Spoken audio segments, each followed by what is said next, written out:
played around with a few cadences. Um, and you're the writer, you're the director, man. So whatever you like is what I like. You know what I'm saying? Right, right. Yeah, Yeah, no, I appreciate that. Damn, that's crazy. So like you actually read through it more than once I then. read through it probably a solid 8 times, just because, like, 8. yeah, just because. I mean, it's a short script. You know what I'm saying? Yeah. And I do script analysis on any script I get. Mm, Um, yeah, so like I analyze the script. I kind of analyze what it would look like on screen. I do a cold hmm read first, then analyze what's going on in the situation. Then I kind of play around with like different inflections, almost the Right. emotional transitions of everything. I kind of play around with the tone of that, but typically I'm putting myself in that situation and how I would react. You know what I'm saying? That's what it's all about is putting in your own interpretation and everything. Man, that's awesome. So when you're doing script analysis, first of all, where did you learn how to do that? Because it's very difficult. And Yeah. second of all, like what is your routine? Like do you normally go for like the dialogue or the action lines? Like what's your process for someone who's new to that sort of thing? Yeah. So me being new, I got the script analysis technique kind of from my acting coach right now. So I've been taking his class for about 8 weeks. And literally every week we get a new script. He stresses it. He says, if you don't read it at all, at least scan it one time and analyze the script and who your character is and who has the power in the scene. CAINE has all the power in this scene. And that matters because of how the interaction is. You can't have CAINE have all the power and then the guy who's sitting across is acting like he has all the power. It just wouldn't work in that screen scene. That's just my process, man. And then I read it over. I read Mhm. it over to see if I can understand it, first of all. Then I read it over again, trying to put myself in it. And then I read it over again to see if there's any way that I may try to like maybe say it differently or like say it another way, see if it'll work. And if it doesn't work, I'll just go with my first instinct. Gotcha. Yeah, because I also take acting classes too at the Raw Acting Studio. A guy, my teacher, he's always about being in the moment and always trusting your instincts first and foremost. Yeah, Yeah, and I feel like that's what most actors probably do not really comprehend, especially new ones, right? Because you are already advanced, like to you, it's come naturally. If you're able to do yeah, script analysis within like the first 8 weeks yeah, of you yeah, taking the class, yeah, that's crazy. So yeah. yeah, it's I always appreciate about instinct. Yeah. Yeah, I actually have a couple of questions I want to ask you. Like it. Yeah, when we first met, right after the workshop, yeah, with Walter's workshop, yeah, you mentioned something that was very interesting. You mentioned how you fell in love with the process of practice, yeah, and rehearsal. yeah, And given your background in football, how yeah, did you go to that point? Because a lot of people, regardless of any profession, yeah, they struggle with that yeah, always. yeah, Yeah. So how did you first start and yeah. how did you build up to the point where you are right now? Just growing up in sports, you start off, you're not that good. There's Mm, always going to be people who are better than you, right? And I hate losing. I hate not being. I hate not being the best. Let's just put it like that. You know what I'm saying? So no, that's what I fair. yeah. So what I found out is that a lot of people just want to play. A lot of people just want to do the thing, right? A lot of people Hmm don't want to work to become the best, so that when they do the thing, they're the best at the thing. The thing is not fun unless you're good, you know. hmm Right. So that's kind of where that competitive edge comes from, and where all that other stuff comes from. It's me wanting to be so good that I fell in love with practicing, because it just makes me feel like, oh my God, I'm honing these skills. I'm tweaking, I'm twisting everything that needs to be tightened up. And then by the time we get on screen, boom, I'm CAINE. You know, hmm I am whoever I need to be. And I am CAINE, CAINE is me. And we are kind of intertwined into it's not, there's no difference. You know what I'm saying? Like I have Right. put myself into CAINE, you know? So Yeah. that's kind of where that comes from. So like it's just me, it's just who I am, honestly. Like it's not really even like a technique. because like people ask me, "Oh, is there a technique?" I was like, "No, this is who I am." You know what I'm saying? I just always want to be on point. Damn, dude, that is insane. All right, because look, Yeah. like when I first offered you like read, right, when I had you on board, I Mhm. immediately thought of you as Kane, right? Because of like, Right. like going back to what Walter said, casting based on, an appearance, not trying to Yep. typecast, but Of like you just course, look the part. bro. But Yeah. but what you just said Yeah. about how you are Kane, Yeah. it's always about the actor implementing the character within themselves. Like this Yeah. is who I am. Yeah. And Yeah. that's so reminiscent to what like I remember right now, right? Yeah. James Cameron had Yeah. like a lunch with Arnold Schwarzenegger, Hmm. talking about Terminator, right? Yeah. Yeah. And Yeah. then Arnold spent most of the meeting, the lunch, talking about who this character needs to be. Like he had such an Yeah. understanding, right? Yeah. And then Yeah. that's how he got offered the role. So I feel very grateful right now that like Yeah. my script is in good hands because Yeah. you put in the work, Yeah, to bro. like do all this research, like you have such an understanding of the character. What you just said, like he hates losing. Yeah. You hate losing. I lose. Yeah. Damn. So Yeah. use that. This is so exciting to me because I actually told Mhm. my brother about what I was doing today. And he was like, "Oh, like you got a part." I was like, "No, this is a new writer, and this is like his. I don't know if this is your first script that you've written, but like I was like, this is a very passionate project for you." Mhm. And I told him, I was like, "I don't know if this will ever make it to any screen, but I don't want to do it any injustice. And if it does become something, you Right. you already know who your Kane is gonna be. You know what I'm saying?" Exactly. Yeah. The reason why this call is happening right now is because I was invited to do a table read like this, right? Yeah. I was invited by a mutual friend. She's also an actress. She's Yeah. very nice. And MC, if you're watching this, hi. Yeah. That's her name. Yeah. And yeah, like I spent a cool week reading the script more than once, yeah, annotating it, Yep. adding my thoughts. It was Yep. a feature-length script. It was like 120 pages. I put in the work for that, and that's Yeah. awesome to hear that there's also other people that are doing that too. And I didn't Uh-huh. know that that was like a rarity because I guess there's a lot of actors who are quote unquote lazy who just all right, what are my lines? All right, cool. Like that's what I'm gonna say. Hmm. Uh, Yeah, no, yeah, I'll be real with you. Man, I'm trying to break that bad habit, which is why I yeah, wanted to talk to you about discipline because I'm also the same way, right? Like I'm juggling so many different interests and talents that it becomes overwhelming for me, right? Like burnout happens very easily for me, and then I take like a month to recover. Like I just recovered from a burnout because I was so busy for a time, and I'm trying to like manage everything, like give something more priority over the other. They're yeah, of all important. Don't get me course. wrong. Yeah, You can only do so much. yeah. And it's also something that I remember, right? I was watching this video with Kevin O'Leary. I don't know who that is. Kevin The guy O'Leary, that name sounds familiar. in Shark Tank, one of Oh yeah, yeah, yeah, yeah, yeah, yeah. one of the investors. Yeah. Yeah, So yeah. he was talking about Steve Jobs on a podcast. I know what interview you're talking about. Yeah, Yeah, it's yeah, about yeah. like That he's static. an asshole. Yeah, yeah, yeah. Yeah, over static and noise, Yep, yep. I'm like, yo, this is good because like now I can prioritize which one's important. That 80 And 20. yeah. I'm excited, bro. It's gonna be full of emotion, Hmm. but it's not going to show as much physically as it Hmm. will with how I, you know, Right, put right. it. Hey, look, you do your thing, right? Yeah, Like yeah, yeah, if yeah, there's a note that I need to give you, like yeah, I yeah, hope you just yeah. fully accept it because like one important trait that I've learned over time, right? And this is something that actors struggle with that I've come to realize because I've also struggled with before is not taking notes personally. There are some people, actors, creatives who Yeah, cannot really handle criticism and yeah, they take it way too personally and that affects their performance. yeah. They're taking it like you're attacking them and not like you're trying to help them. Yeah, Yeah, yeah, exactly.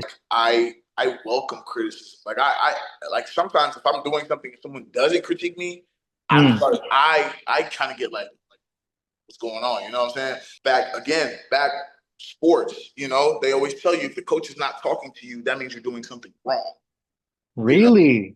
that's the thing. That's the thing with athletes. If coach is not speaking to you, something's wrong.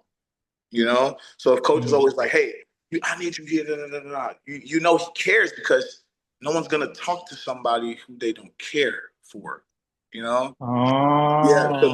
that's where my mind is wired now. So like even sometimes in my acting class, if I do like a scene or whatever like that, and he's like, "Oh man, good, no notes." I'm like, "Huh? Like no, like I want notes, like you know what I'm saying? Like, I want something, or at least if there's no bad notes, tell me what you did like, so that way I know it's not like whatever, you know."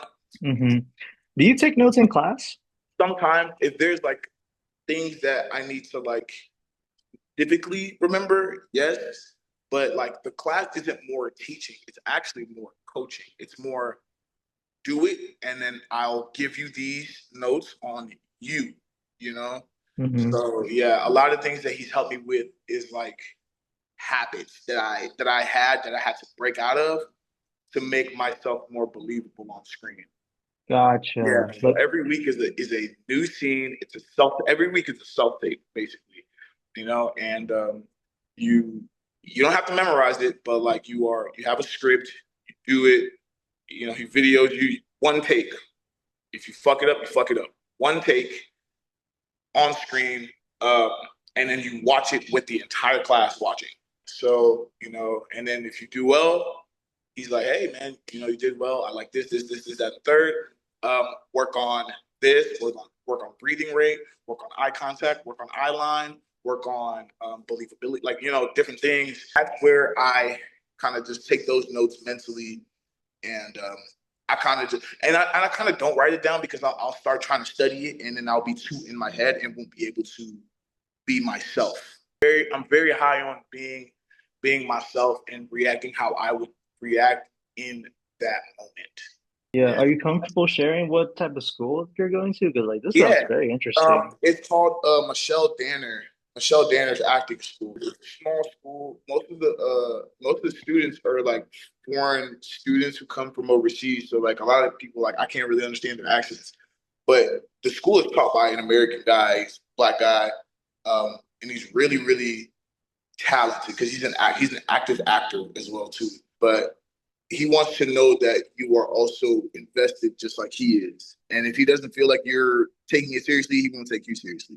But if he feels like you're taking you seriously, then he'll take you seriously. Damn, so it's a very proactive classroom is what you're Very, describing. very active. Like we'll spend the first 30 minutes talking about like, oh, like what did you watch this week? Who did you watch this week? Oh, what were their like, you know, techniques or whatever. And he'll kind of like do a little breakdown of like what you watched because he watches a whole bunch of stuff too. So he's probably Hmm. watched what you've already watched, you know? So Hmm. yeah, then we'll do script analysis of the script that week as a class, break down the script, break down who has the power and scene, break down the emotions that we're supposed to be hitting, or what he kind of wants to see. He won't give you too much of that because he wants to see what you're gonna do with it, and then we break off. He gives you time to memorize as much as you can of the script, and then we come back in, and then everyone individually goes and records their thing. Boom! After he records, we watch everybody's as a class. Gives you your notes after that. Do you ever feel pressure when you're being watched by other people on screen? I think that's a muscle that actually needs to be worked with a lot of people because a lot of people hate watching themselves on screen. You can't be an actor who hates watching yourself on screen. No, no. Then, Yeah, then what's the point? That's an exactly. oxymoron. Yeah. Exactly. So I've gotten so used to seeing myself in those self tapes because he puts it on the TV and everyone like 12, sometimes 20 people in that class are watching you. And even when you're recording it, you know in one take, you know everyone's gonna see this. And if you mess up, you're like, oh, okay, let's see that. So you have to get out of your head and just be in the moment. And that's a muscle that I didn't realize how much that I needed that. You know what I'm saying? Hmm. Yeah. Right. Yeah, because you're still new to the game. Yeah. New to the game, man. And that's given me Oh, a lot cool. of experience kind of early to where Yeah. I'm like, oh, I only have one try at this, I only have one go at this. And if I mess up, you mess up, you're like, and then you reset and then you just keep on going, you just push through it, you know? What Yeah. other habits have they helped you try to like overcome then? Oh, bro, there's like, mental habits. But then Mm. mostly there's physical habits that we do that we don't realize that we do, right? So when I first started, my first 2 weeks, every time I would do a line, I would like lick my lips, or like I would like, or like, like just little things. He literally rewinded it and asked the class to count how many times I did it. Really? Yes. And it wasn't supposed to be like an embarrassing thing. It was just to Uh-huh. make it hyper aware of it. So now I'm aware every time I'm on screen, I'm aware. Okay, put some chapstick on, boom, I won't have that problem anymore. And another thing is he noticed whenever I would do like very emotional, like long, like monologue-ish kind of things, Yeah, yeah, yeah. I would take a lot of deep breaths to kind of like mimic like the passion of it. And he says one or two of those are fine. Three, Mm. 4, and 5, now that's a habit that needs to be broken. One or two, cool, just to give us that tension. That's Hmm. another habit that I had to kind of like get in the mindset of. And sometimes I would take that deep breath because I'm trying to remember my line. So Right. so he said, instead of doing all that, just take a pause, look up like you're thinking, and then deliver the line. You know, another thing too that he got me to break out of is looking down when the camera is here because they can't see my face. So Of yep, course. yeah. Yeah. Another thing is moment before. What was your character doing before the scene started?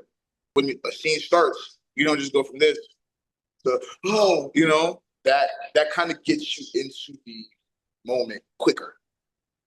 Understanding the context gets you to the moment Understanding the quicker. context, yeah, and being able to put yourself in the moment before the scene starts. Four. Okay. Yeah. What was my character doing before this specific line started, right? You could like action, put the cigarette down. And yeah, moment before. So it's like it flows. Yeah, a flow Yeah, yeah, state. yeah, flow. So yeah. Yeah, one of the challenges that I face, right? Not even just about like being in the moment. Mhm. Sometimes it's weird. Sometimes it happens naturally for me. You just lock in automatically. But Yeah. other times, it's sometimes hard to navigate. It's hard to maintain that flow state consistently. Yeah, Yep. because you're dealing with so many things. You're dealing with line memorization. You're Yep. dealing with emotion. So like, oh man, it's not as easy as you think. It's Yeah. not as easy as you think. Yeah. Martin, oh my Hey guys, God, how's Yeah. it dude, going? how you Hey, hey, doing? Oh hey, my Eddie. God, yeah. What's up, man? How are you? Yeah, I'm good. I'm good. How about you Mar- guys? How's your Good. Sunday? Good, good, good. Martin, thank you so much for joining us. We're just having a dialogue right now about Eddie's background. Like Okay. him dealing Yeah. with discipline and everything. We're hosting like a little interview before we get started. Man, like how's your week, dude? Like anything? Dude, we met each other like the other night, right, at the 2 days mixer. ago. Yeah, yeah. Yeah, 2 days ago. That was crazy because I didn't think you were gonna be there. Yeah. I mean, I was. I mean, I really like to be on this kind of like events and stuff because I'm actually new here. So everything I'm down for it. It's the kind of like spot where I am right now. I mean, I was really grateful that you arrived because I'm not that good Mm. at at uh, talking to people I don't know. So I was like, damn, I'm gonna wait for my friends. I'm gonna wait for Walter. I'm gonna wait for Alonso, the guys that like. I mean, you all know Walter, Yeah. and when you arrive, I was like, dude, this is my shot. This Mm. is my shot. I was like a Hamilton. I'm not throwing away my shot. And I was like, yeah, I'm gonna stick to this dude. And that's what I Yeah. did. I mean, I just stand next to you. Thank you for being that like that guy who did all the things I wanted to do at that moment. Like That anchor. I Yeah, don't that know. Yeah, go. introduction. I mean, the anchor. Yeah, like go and talk to people who I don't know if you know them or not, but you were like, I yeah, don't. I don't know any of them. yeah. These are all people that I literally just met. It always helps out when you know somebody there. You get more comfortable, you Totally, know? totally. I was Yeah. sitting And in a bar and I was like, dude, what am I doing? But yeah, thank you, Oscar, for being there and just of like, course, yeah. And thank you for being here. Thank you guys for being here. Yeah. Work. So yeah, I was asking Eddie a couple questions. Like I always wanted to do like a little bit of an interview, getting to know each other before we get started with okay, the reading. So like I looked into your IMDb. I was surprised. I was surprised by this that you were had a role in La Rosa de Guadalupe in Peru. I've never thought that that actually existed. You know, like what? It's always been like a Mexican Dude, franchise, and dude. damn, they expanded to Latin all over Latin America. Like, what's going on? I mean, I want to tell you, I don't have a role. I have a lot of roles because I mean, La Rosa de Guadalupe has been yeah, we know Uh-huh. about it, and it's I don't know if you explained that to Eddie, No, Eddie. but So Eddie, what we're talking about right now, there's a Latin American franchise. It's called La yeah, Rosa de Guadalupe. Yeah. It's a drama, it's a melodrama series. It's religious, this religious, yeah, religious, really religious. Catholic, yeah, really Yeah, leaning to Catholicism. yeah, Basically, the whole plot is this: every episode, there's a problem, there's conflict, Yep. and by the end, it's all resolved by some miracle. And the Wow. motif, yeah, and the motif is a white rose that just manifests out of thin air. And then yeah. it's always the same thing. A character always asks, "Where did this rose come from?" And then, What? yeah, yeah, exactly. It's so weird. That's And then crazy. by Yeah, the end of the episode, yeah. nobody notices that it's gone. Like it just like dissipates out of thin air. The most fun part of like I don't know watching it because doing Mm, it is just so weird. It's that when the miracle happened, the person who is like receiving the grace of whatever, it has that like this air, like a fan, just going and waving your hair, and you have to be like, yeah, yeah, it's crazy because you have to like close your eyes and yeah. receive. So I'm just gonna because it's fun. I'm just gonna do it like Yeah, I'm do it, just do it, like do it, do doing it. something. I'm a bad guy. Yeah, bah, boom, bah, bah, bah. And then I receive the air, and I just go like this, and the air moves, You're receiving the Holy and Spirit. then I just like breathe, and then I'm a good guy all of a sudden. And Really? yeah, yeah, yeah, it is. That It is is. It is. crazy. It is crazy. No, I mean, the first time was so much fun, but then the next time, I mean, as an actor, I was like, okay, but do I have to do this? Yeah. Every In the fucking time. yeah, yeah, the negotiations were, do I have to do this because I don't want to do this? Yeah. So if I Yeah. have to do this, I'm gonna charge you more. Yeah. Mm. That is Yeah, of crazy. course. That's what I did with Walter, for example. I have to be part of this moment. We're like, no, you don't have to. Okay, okay, let's go. All right. Okay, let's go. I Wow. will. Okay. I will. So, So, so La mhm, Rosa de Guadalupe is a big thing right now. It's a big thing in Peru because Catholicism is big in Peru, and mhm. and everybody watches.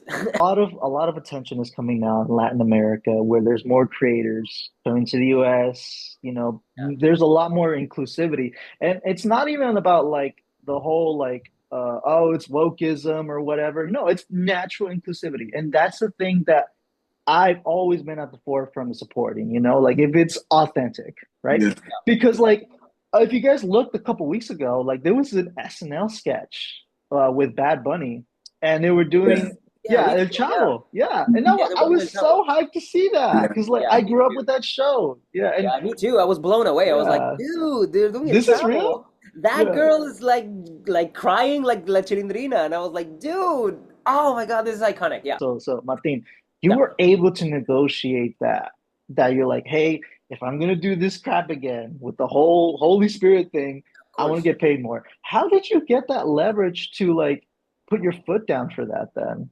Because in Peru, I have already a 15-year career. And I've been doing TV, I've been doing film, I've been doing theater. It's kind of like rare if I get a casting, an audition. If it's an audition, I don't have a problem. But normally Mhm. they just call me. I mean, I'm gonna shoot a movie in as a lead character in Mhm. March, February, and the director Yeah. just called me and I was like, "Yeah, I'm thinking about you." And I was like, "Dude, okay, let's do it. Send me Wow. send me the script and we'll do it." And the script was so good, and I was like, "Yeah, I'm doing comedy. Oh my God, I'm enjoying this." Yeah. And yeah, we're gonna shoot, and we were supposed to shoot in November, but the shoe Uh-huh. got like kicked to February and March, but Oh, it's still gonna be on. It's So still it's still yeah, it's still going. Yeah, yeah. that's awesome. Yeah. So yeah, Damn. it's the thing that gives me the leverage, and it's kind of like that's the only thing I'm gonna say about my career because it's so weird to talk about yourself. But No worries. Yeah, like yeah, man. like So, anything you're willing to share. but Yeah. and Walter is my manager, and Walter has this Uh, agency that's called Neopolis, and Neopolis is my agents too. They negotiate. They I just like tell them what I need, what I want to do, and yeah, that's it. And I shoot an episode of La Rosa de Guadalupe or Los Milagros de la Rosa because the names are just like twisted. And then 2 weeks later, I was coming here to LA. I get the chance to negotiate and say what I want and what I don't want, and be, I don't know, in some part influent in the creativity. So I just do it because I have the chance, and yeah, and people respect what I gotta say. It's fulfilling. we're all building our careers right now, Yeah, right? yeah, Like you already have experience, so you kind of have a little bit more leverage, yeah. yeah. in Latin America coming to Latin America, Hollywood. exactly. So yeah, so that's crazy. Like, what was your first role? Like, do you remember the very first role you ever did in your life? And Uh, how did you build up to the point where you are now from that? you mean professionally or the first role I remember? Like I don't know, I was in school. Yeah, you like whichever first role you remember that you're willing to share from. Let's start off with that. When I was a kid, I did a Hmm. play.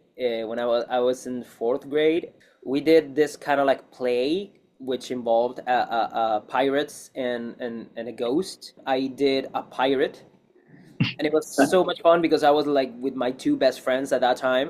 Yeah. So we were having so much fun doing it, and that's the first role I remember. And if I had to say professionally, Yeah. it's there's a novel called The Lord of the Flies, the play adaptation.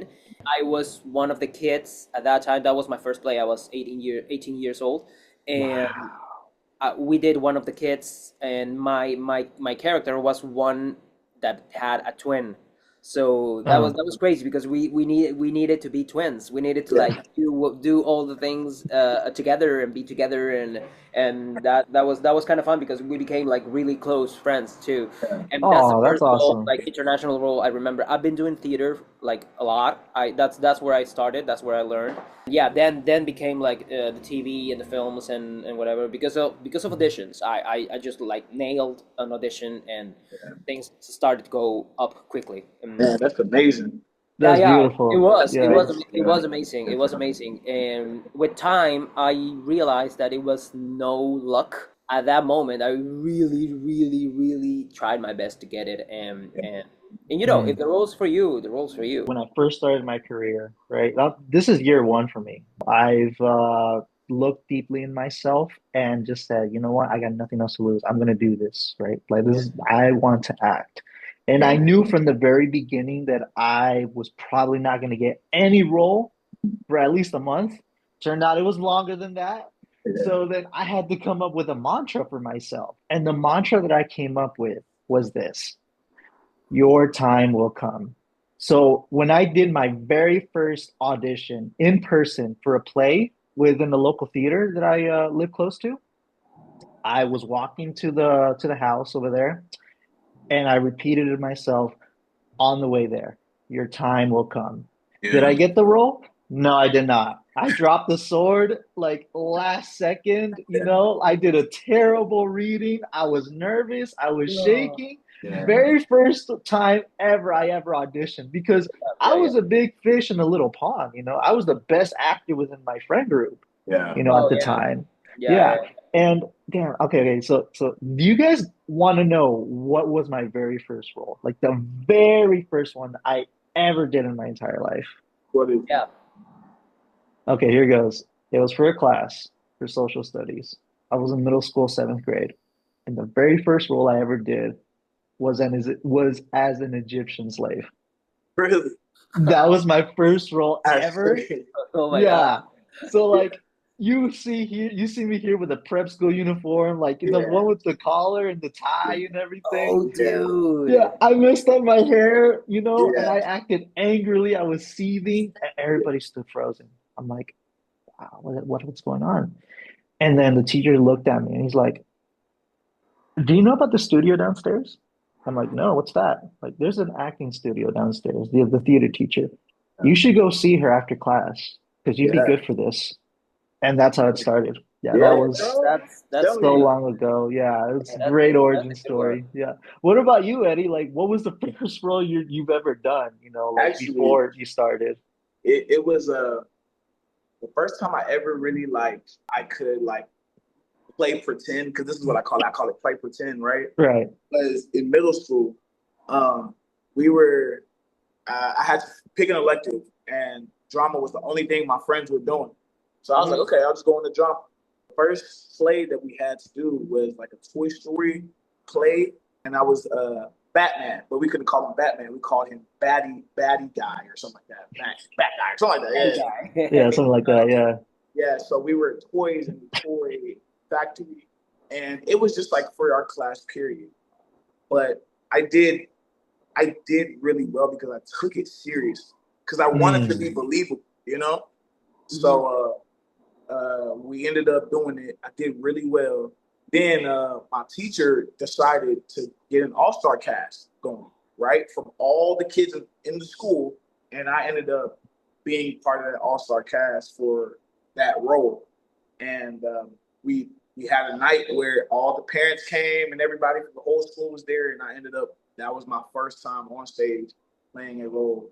It was middle school, like sixth grade. It was like sixth grade, yeah. Sixth grade. Damn, that's awesome, dude. Yeah, and then like after that, like I kind of like was just like, all right, like that was fun, but I really wouldn't get into plays because I was doing sports at the time. The Yeah. next time I really thought I could act was it was just one random day. It was after a party that we had thrown at my friend's house, yard at a like a campfire, and we were like doing like kind of like charades, right?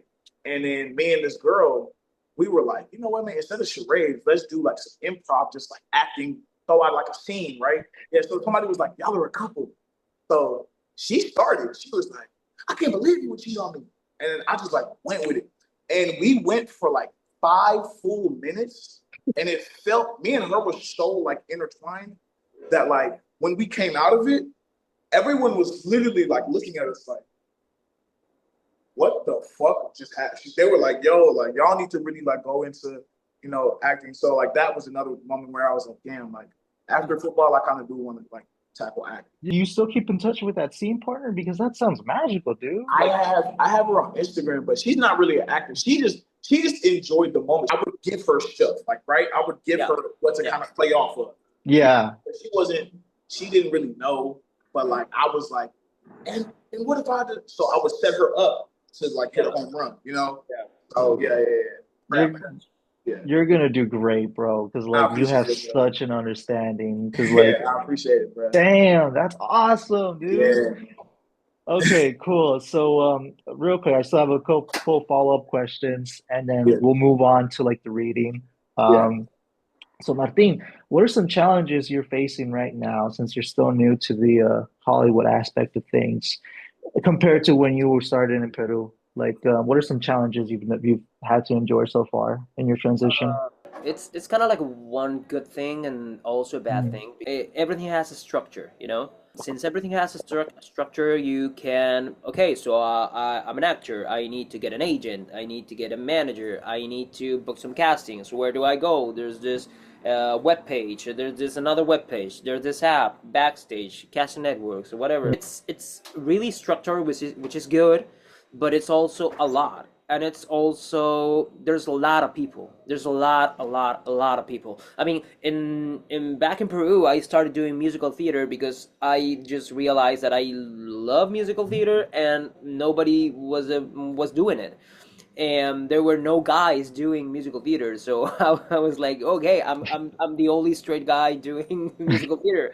It seems, but yeah. Then I realized I wasn't, but one of the things in Peru that made it, I think, easier was that when I started, acting was not at its greatest moment. Right now, everyone wants to be an actor. Right now, I mean, there's a lot of students, there's a lot of people Right. things. I mean, there's a lot of kids doing a lot of shit. It's really good. It's really good. They're like being good. They're like raising the bar for auditions and stuff like that. But when I started, I was like, I was in the right moment. I was in the right place in the right moment. And like right now, the things that are the most uh difficult are because I'm not that 20-year-old kid anymore. I'm not like starting. I'm just like starting again, which is not the same. And the most difficult part is that okay, I have to start from scratch again since but back at home I have like this. I'm gonna pick up the phone and I'm gonna call Martin because I want that guy. Here is not the same, so that kind of like thing, it's kind of like a exercise for me, for my ego, for me, for my career, for whatever. And I need to like get this things that Walter was saying in not personal is, I mean, you're not that important. And just like have this mindset, change my mindset in that kind of way. Everything when I'm here I have to change my mindset than when I'm in Peru. So that's kind of like the exercise, and that's kind of like the most difficult part for me, because I'm I'm like telling myself to be here because this is what I want to do. My country is telling me like, hey, you have all these things in your hometown, all these things you did. Why are you like abandoning that? And I'm not abandoning. I'm just like changing. And my IMDb still's the same, has this all the projects I did, because I mean is the things that I've done. Even if it's a chapter in La Rosa de Guadalupe, even if it's a lead in the movie, I've done a lot of things. So I need to have this baggage with me as an experience, and as the Hmm. things because the things I've done gave me this sixth sense that when I'm talking to someone, or when I'm just like going and reading and stuff, I can really define, and I can really see earlier than the rest of the persons that are starting with me, that somebody's going to be good or something's going to be bad, or maybe a clear vision of the industry. And though those are the things that my experience gave me, so I need to use it. I need to use them, and start to thrive here, I guess. Being like and doing the things. It's like mindset that you're starting. I mean, you have to do this. You have to do that. I mean, you have to like have this positive mindset from that it's like common in a 20-year-old, but it's not like that common in a 35-year-old. I'm just like, every time I'm just like, oh yeah, I have to do this, but oh my god, I'm just so tired, dude. Bro, why do I have to be here? And it's not like enthusiastic. I have to force myself to be that enthusiastic sometimes. Yeah. Yeah, But it's the thing. It's the things I've chosen, and those are the struggles, and I have to deal with it. It's the reality. But also, it's been good. It's been fun because I'm learning every day. I'm learning. I'm learning a lot.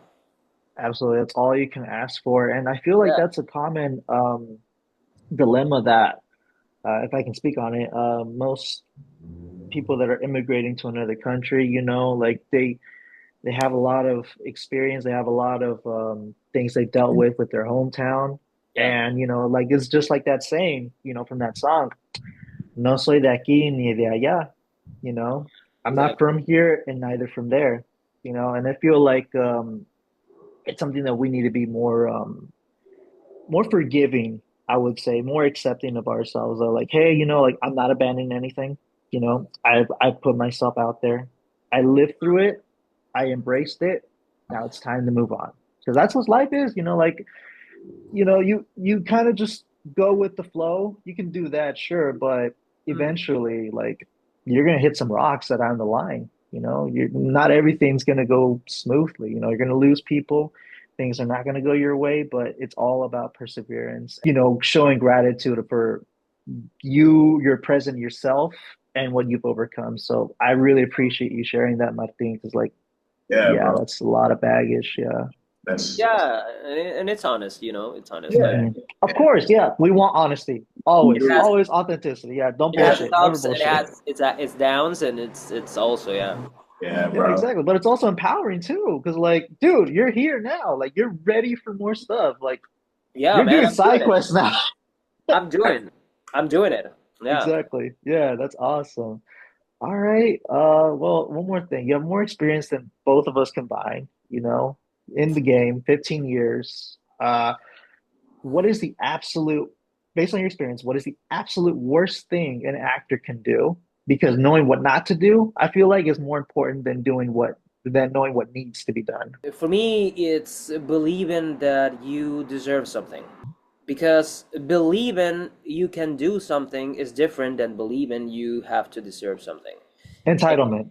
Entitlement, yeah, because I don't know, I don't know if you had this experience before, but probably if you do an audition and you just like nailed it, and you were like expecting something, and then it doesn't come, and you feel frustrated, and you feel like you should have the role, or you should have this or that. It's just the craziest error I think you can do, because the one thing that Walter taught me, Hmm. and the mindset that he gave me in that kind of like way, is that the only thing, I mean, your job is done when you get the call back. Right. I mean, that's a thing I told my one of my Peruvian friends. With he's a monster in acting, dancing, singing. He's in New York right now. He's doing a lot of auditions. He has a lot of callbacks. He told me like this a couple days ago. Oh, yesterday. No, yeah, he told me that yesterday. And I was like, tell him, because I'm gonna go to New York in the next week. In 1 week actually, I'm gonna go to New York. And I was like, oh, I'm gonna see you and stuff like that. And he was like, yeah, come to my. You can crash at my place. And I was like, cool, damn. And he was like doing this, and he had like this kind of like crash, because I believe that like from the things he told me, he was having this kind of like a lot of expectations, because he was being good, and he was getting a lot of callbacks, but he was not getting the role. I told him like, hey dude, I mean, you're doing great, because the actor's job is getting the callback. If Yeah. you get the callback, that means you are good, and you are doing the job, you're doing the work. And if you get chosen or not, that just means a lot. It's not a thing that will validate you. Yeah. And Yeah. so if you as an actor expect to be deserving something and not getting it, is going to be hard for you to get up from that situation if you do it like consistently. So better change the mindset in that in a place where, okay, so I got the callback, yeah, my job is done, and I need to forget about it. If I get the job or not, if I get the role or not, it's not going to be up to me. It's going to be up to if I'm probably good looking, if I'm tall, or if I'm short, if I Hmm. my hair, what's like my beard, probably I didn't shave that day. They wanted like somebody who had like this clean, I don't know, probably. And they didn't, I mean, the casting director didn't see it through my beard or something. Like, he looks like my ex, I hate him. And I don't know, things, I mean, things you cannot control. Or maybe the casting director, Right. fuck you, I don't know. Yeah. Yes. There's a Yes. lot of things. Yes. There's a lot of Yes. things, but Yes. the person in front of you is a person, Yeah. and probably he's a Yeah. person who didn't, like, I don't know, check his background or his childhood, and has a lot of traumas, and that probably, yeah, bad luck, because that's the guy who will judge you. And so that's not personal. Everybody, including and especially because in my experience, especially casting directors, are having this struggle between their traumas, probably project something Yeah. into. And that's not that doesn't mean they're the enemy. They're just persons. Yeah, Right. and it just to finish it. Yeah, don't believe that you deserve things. Don't believe you deserve a prize. Don't believe you deserve an award. Don't believe you deserve a role. Don't believe you deserve something. This is a hard world, and as soon as you are okay with this world being hard, and nobody owes you nothing, it's gonna be better for you, and you're gonna be in peace. Because, I mean, getting the job is one of the hardest parts. Yeah. Yeah. I agree, Getting the man. job is, I don't know, dude. I've never seen a Wholeheartedly. job which the job is like getting the job. Yeah, And yeah, it's crazy because acting is like 20% acting, 10% acting in kind of like in films is Uh, probably 5% acting because yeah, you do one, two to three takes and that's it. yeah, And yeah, that's yeah. it. Not even as a theater that you have to like to be consistent doing the play. I don't know, 6, 7 times a week.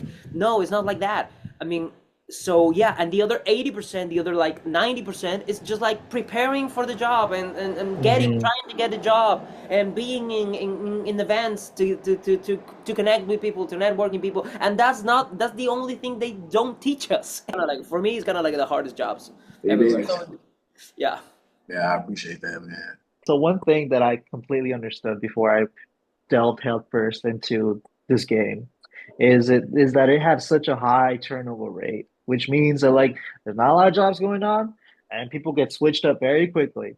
Mhm. So I had to come to terms with that like I'm not gonna make any money in this, at least not a lot for a time period. So I'm cool with that right now. I'm able to keep myself afloat, so I'm good. But Mhm. it's interesting what you just said earlier, Martin, where how like casting directors are human Yeah. but they're incredibly flawed.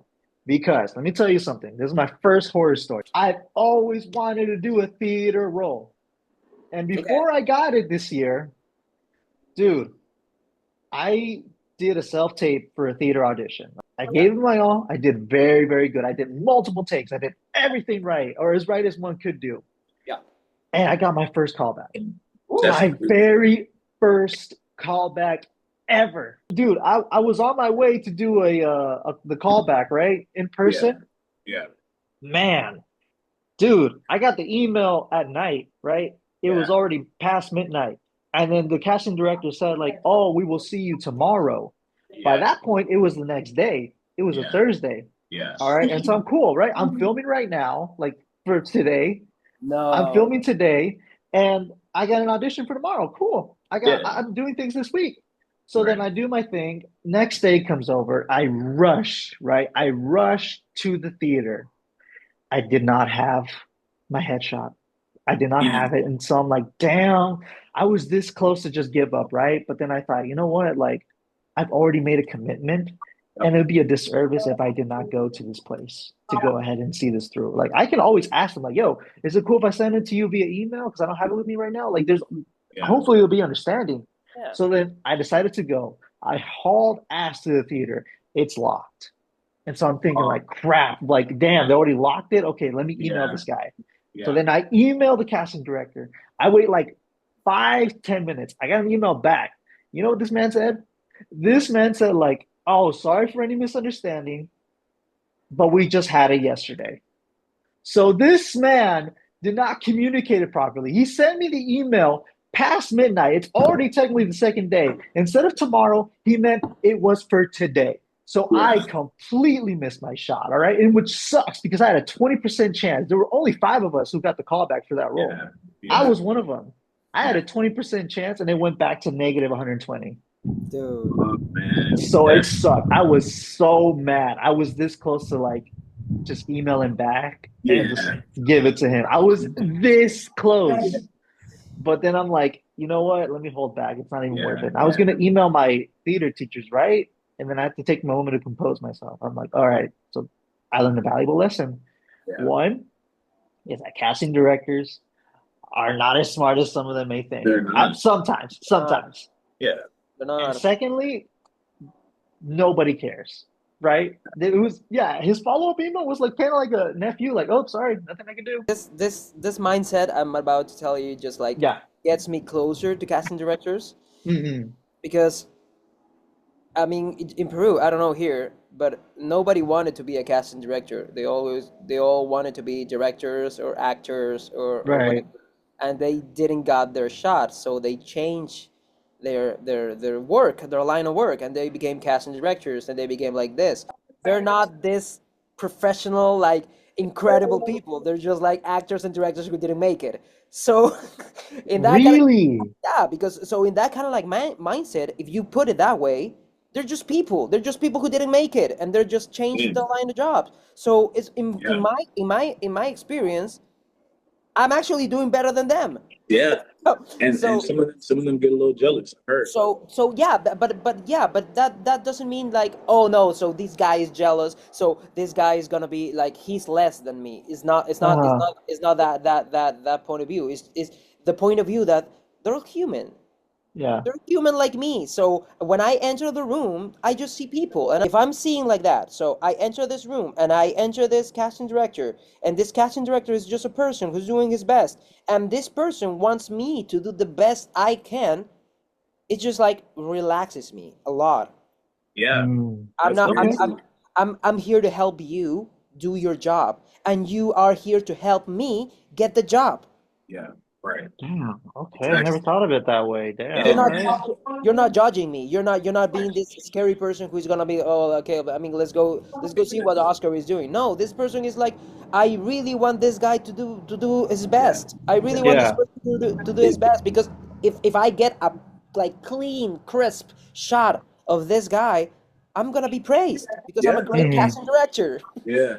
That's how it is with sports, man. Like, a lot of this relates back to sports for me too, because like Exactly. I used to think of it like whenever I would go for a tryout, I'm like, oh man, these big scary people. If you do your best, and if they want you to do your best, so they can go back and be like, I found the best guy. I You found the know, best guy. Exactly. it takes off pressure. So now you're allowed to just be yourself, have fun. And then one thing I've always told myself is everybody puts their shoes on the same way you do every morning, man. Because everybody's human. You know what I'm saying? Feel you, man. Yeah. Yeah. All right. Well, appreciate hearing all that. That really helped Yeah. out because like that was such a Yeah. learning experience. Yeah. Speaking of experience, right? One last question before we dive into the whole reading.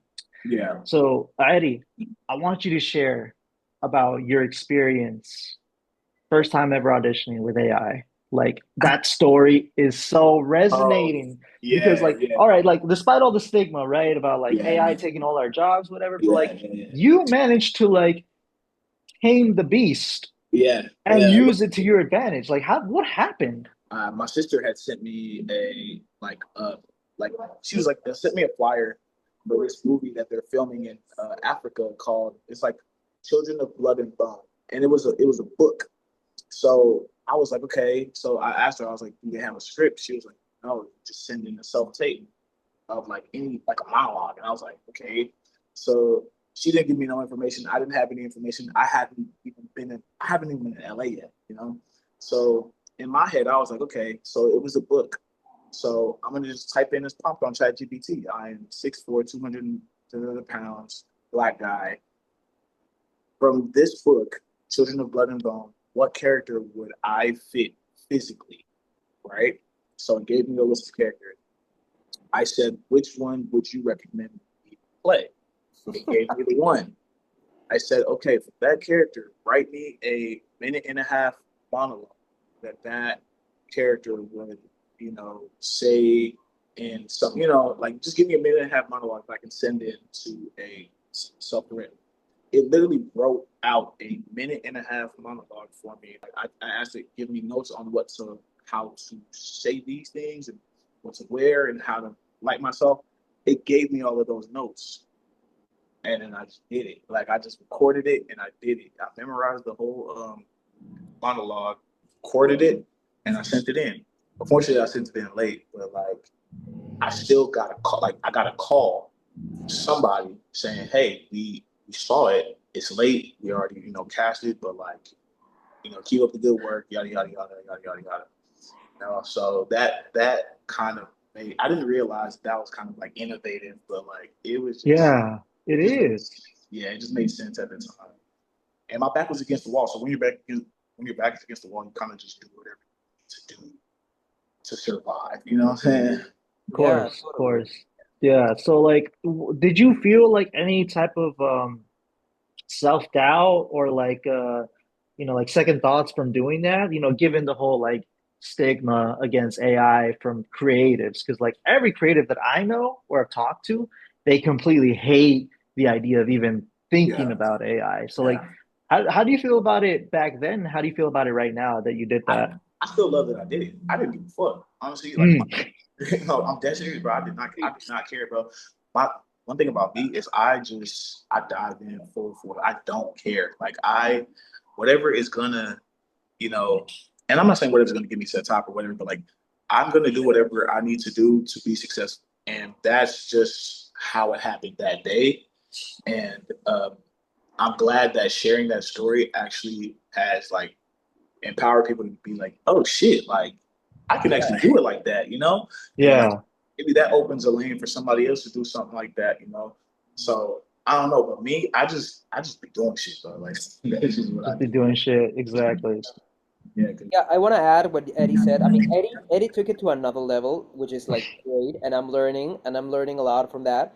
There was once when I recall there was in a musical theater audition when I was in New York, and there was this musical that I got a call back and the character, and I was like, I don't know this musical, I don't know this character, and I also did the things with AI. I did not got a monologue, but I was like, okay, so give me a list of musical theater songs that I could do. And I was like, okay, so I'm a tenor. I have this Mhm. background. I've done this and this and this and this character, and give me the song. I mean, give me the yeah, song. I don't want to choose it. I didn't got the role, but I was like, yeah, I'm kind of like AI helped me in that kind of way, and yeah.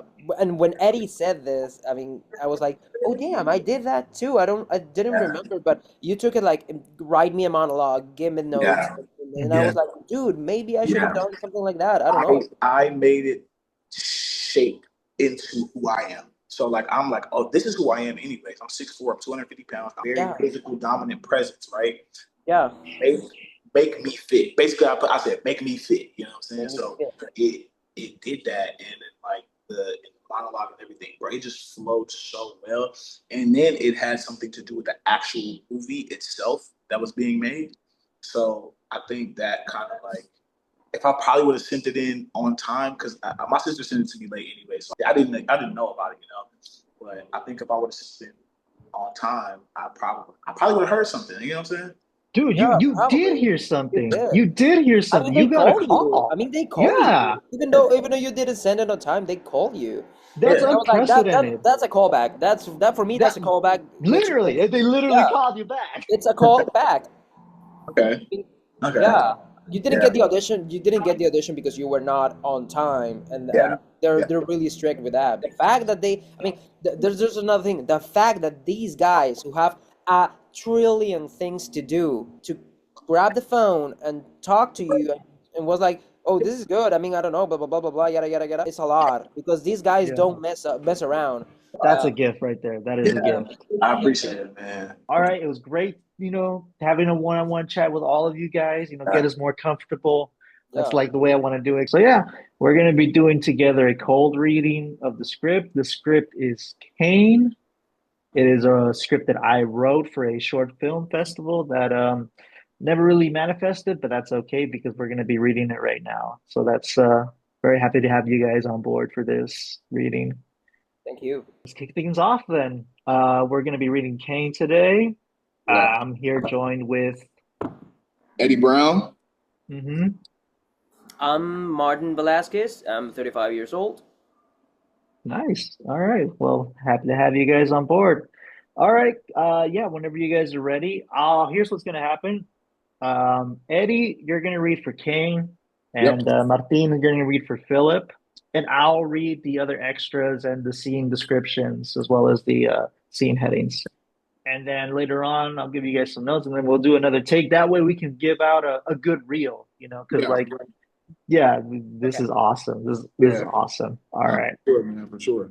Okay, cool. Whenever you guys are ready, All right. You're gonna start Martin. off with the example, right? Or the Yeah, I'll start off with like the title Yeah, page, and then we'll work our way down from there. go. perfect. Get it. Let's go. We're ready. Yep. Cool. All right, I'm pumped. All right. All right. Okay. Give me 1 second, all right? I just need to get some water. You're good. Perfect. Yeah, I've been talking. We've been talking a lot. That's We're awesome. This is talking a good lot, fun, yeah. dude. Yeah, it's awesome. All right, cool.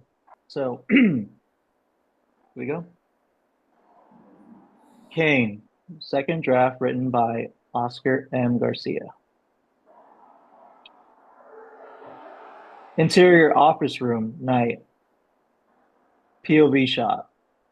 The blindfold is removed. The vision adjusts to the light. Philip Montgomery, male, mid-20s, tied up, dressed in office attire. CAINE, male, mid-20s, towers over him, dressed in all black, wearing a mask. Remember me? What do you want? Like you don't know. Philip shrugs, shaking his head. CAINE drops a stacked case file labeled Predator Catch, number 42. Philip averts from CAINE's gaze. You got off lucky. The others, not so much. Philip glances up, sees CAINE's red, tear-stained eyes. CAINE dials. Speakerphone. Ring, ring. 911, what's your emergency? Starting now, you have exactly 3 minutes before I have my way with Philip Montgomery. The office building, off the plaza, room 237. Okay, sir, please. CAINE hangs up. Now, start talking. I've said all I had to say to the jury. Wham. CAINE punches Philip with the right hook. Blood drenches his knuckles. Philip groans. Talk. Philip shakes his head. CAINE unzips his bag, pulls out a bat, raises it, then So long, Aiden and Andy. CAINE freezes, his hand gripping the bat. No. That's right. Now, on your knees. CAINE reluctantly complies, staring at him. Confronting a man at work? Wow, that's devious. Too bad the boys won't be going home anytime soon. Where are they? Here and there. Everywhere. What does it matter to you? You never care for the kiddies. Now, this was all for the thrill, wasn't it? Now, tell me, do you honestly think I would do whatever it is I did? I know who you are. Everyone does. Silence. Police sirens wail in the distance. Then faint children scream. The noise ends abruptly. Well played. Philip's eyebrows go up. You know, the thing with pathological liars, Phil, they don't even believe their own lies. You want to bet? Well, it's just like you said. Wham. CAINE swings the bat at Philip's head. They're here. Wham. They're there. Philip gasps for air. They're everywhere. All the lights go out. Over black. Credits roll as cops burst through the door, scuffling. Stop resisting! Oh God, we need an RL unit! God damn it, King! Why? Why, King? Mm. All right. All That was right. awesome, guys. Yeah. So, how do you guys feel afterwards from like doing it this first time? Yeah. It actually helps to have you read the prompts because Mhm. when I was reading it by myself, I had to like hit myself in like the here, there, every so it helps me so I don't have to worry about that and I can just Mhm. read the line and deliver the line. Cool, cool. What about you, Martin? Kind of like understand things I didn't when I first read it, Uh-huh. because I'm reading it and with Yeah. all of you, and it is it I don't know. I mean, for me, it was just like I never truly understand why Philip and CAINE. I mean, it Yeah, got me yeah. a lot of questions, right? So what was the background? Who was aiding and Andy? I believe there was like Uh-huh. CAINE's sons, and I don't know. So what was actually happening? So I would love to have like this kind of like background check. Context. Yeah. And yeah, to just like get the pieces together in my head, you Of know? course. Yeah, I can easily answer that. So here's the thing. These guys know each other, right? CAINE and Philip. CAINE investigated Philip for an alleged incident that happened because Philip is a child predator, allegedly. He's Yeah. very influential. He has a lot of money. His family is well known. Everyone knows him. That's why the line, everybody does. It's very sadistic. And in the end, he gets away with it, right? And Yeah. Kane does not let go. Just like what Eddie said earlier, you weren't here for this, but Eddie said something that really resonated with me, is that he understood the character, is that Kane and Eddie do not like to lose. They hate losing. So he's after Philip, right? And he Philip uses uh whatever happened with these two kids, right? They're missing children, right? He's the primary suspect in Kane's eyes, but that's not what he's about. He's here for a confession for the case that he was investigating earlier, right? He Mhm. wants some form of closure. Philip, he's not going to give him that.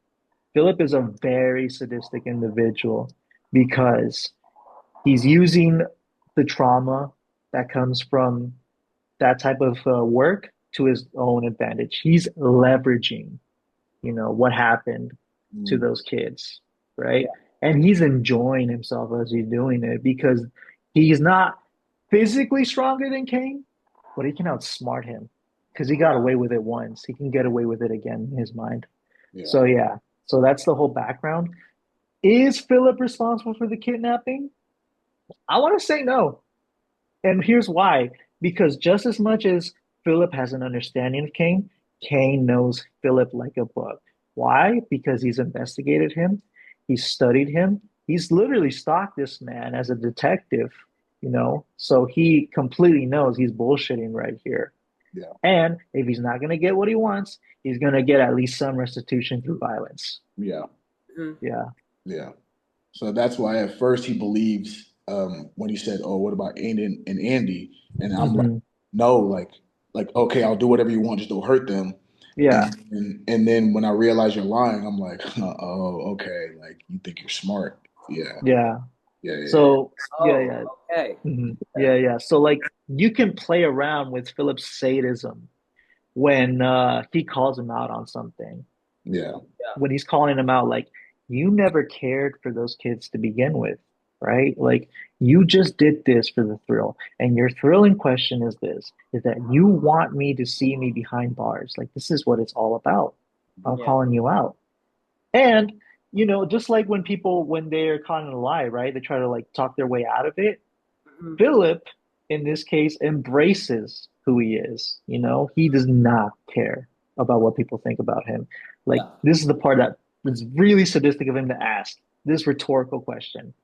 Now, and I quote, now, tell me, do you honestly think I do whatever it is I did? Like, he wants him to, like, suffer, Mhm. verbally. Yeah. And then Kane says, I know who you are. That's very revealing. Yeah. And even worse, it's most gut wrenching of everything is when Philip grins and he says, everyone does. Mhm. Yeah. Yeah. For Okay, sure. let's go one more time. And yeah, Yeah. All right. On you. Kane. Cool. Yep, got it. I'll start over. All right. Interior office room night, POV shot. The blindfold is removed, the vision adjusts to the light. Philip Montgomery, male, mid-20s, tied up, dressed in office attire. Kane, male, mid-20s, towers over him, dressed in all black, wearing a mask. Remember me What do you want? like you don't know. Philip shrugs, shaking his head. Kane drops a stacked case file labeled Predator Catch, number 42. Philip averts from Kane's gaze. You got off lucky. The others, not so much. Philip glances up, sees Kane's red, teared, stained eyes. Kane dials, speakerphone, ring, ring. 911, what's your emergency? Starting right now, you have exactly 3 minutes before I have my way with Philip Montgomery. The office building, off the plaza, room 237. Okay, sir, please.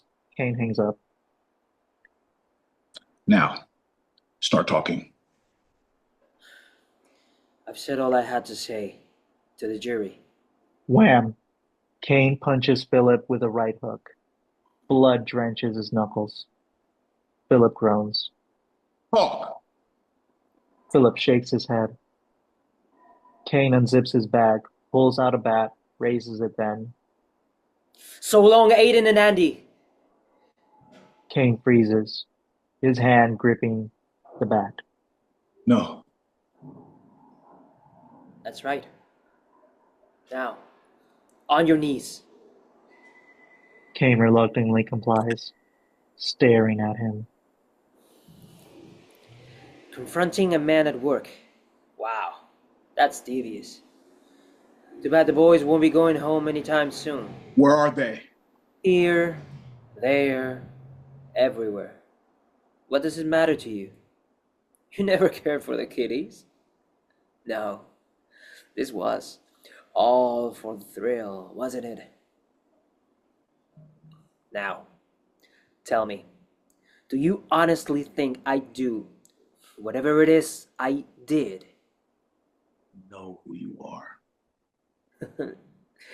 Everyone does. Silence. Police sirens wail in the distance. Then faint children scream. The noise ends abruptly. Well played. Philip's eyebrows go up. I know. You know the thing about pathological artists, Phil? They don't even believe their own lies. You want to bet? Well, it's just like you said. Wham! CAINE swings the bat at Philip's head. They're here. Wham! They're there. Philip gasps for air. They're everywhere. All the lights go out. Over black. Credits roll as cops burst through the door, scuffling. Stop resisting! Oh God. We need an RA unit! God damn it! Why, CAINE? Why? All right, I that like was that take. awesome. No, I like that take a lot. Yeah, I like that take too. You guys did great. I love that. Martin, I love how you played into it, like the whole grinning at the end. You're having fun with it.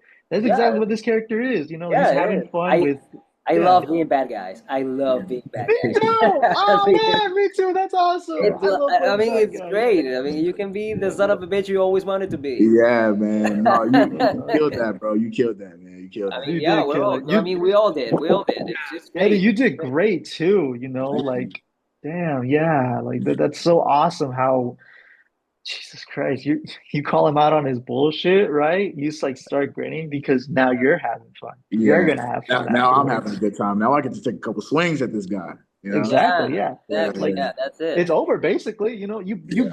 you coming into the building, you already made up your mind. You're Yeah. gonna hurt this guy. Yeah. Yeah.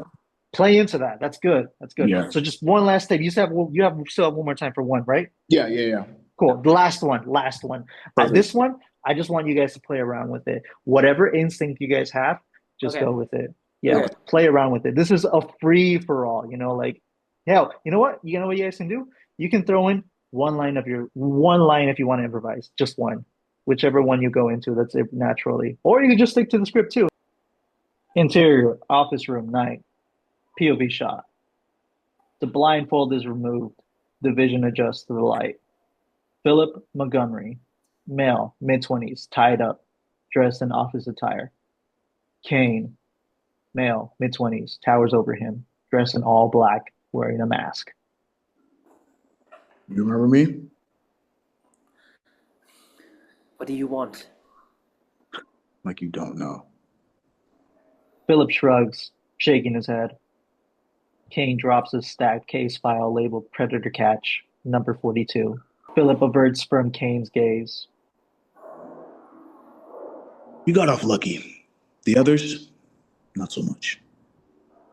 Philip glances up, sees CAINE's red, teared, stained eyes. CAINE dials speakerphone. Ring, ring. 911, where's your emergency? Starting now, you have exactly 3 minutes before I have my way with Philip Montgomery. The office building, off the plaza, room 237. Okay, sir, please. CAINE hangs up. Now, start talking. I've said all I had to say to the jury. Wham! CAINE punches Philip. with a right hook. Blood trenches his knuckles. Philip groans. I said talk. Philip shakes his head. Caine unzips his bag, pulls out a bat, raises it then. So long, Aiden and Andy. Caine freezes, his hand gripping the bat. No. That's right. Now, on your knees. Caine reluctantly complies, staring at him. Confronting a man at work. Wow. That's devious. Too bad the boys won't be going home anytime soon. Where are they? Here and there, everywhere. What does it matter to you? You never cared for the kiddies. Now, this was all for the thrill, wasn't it? Now, tell me, do you honestly think I'd do whatever it is I did? I know who you are. Everyone does. Silence. Police sirens wail in the distance, then faint children scream. The noise ends abruptly. Well played, Philip. Philip's eyebrows go up. You know one thing about pathological liars, Phil? They don't even believe their own lies. Please, don't. Well, just like you said, Phil. Wham! Caine swings the bat at Philip's head. They're here. Wham! They're there. Philip gasps for air. They're everywhere. All the lights go out, over black. Credits roll as cops burst through the door, scuffling. Stop resisting! Oh, God. We need an RA unit now! Damn it, Caine! Why, Caine? Why? All right. Dude, that was awesome, guys. Damn. Man, Oh my God, dude. Thank you guys so much for being on board to read this. Yeah, snaps, bro, snaps.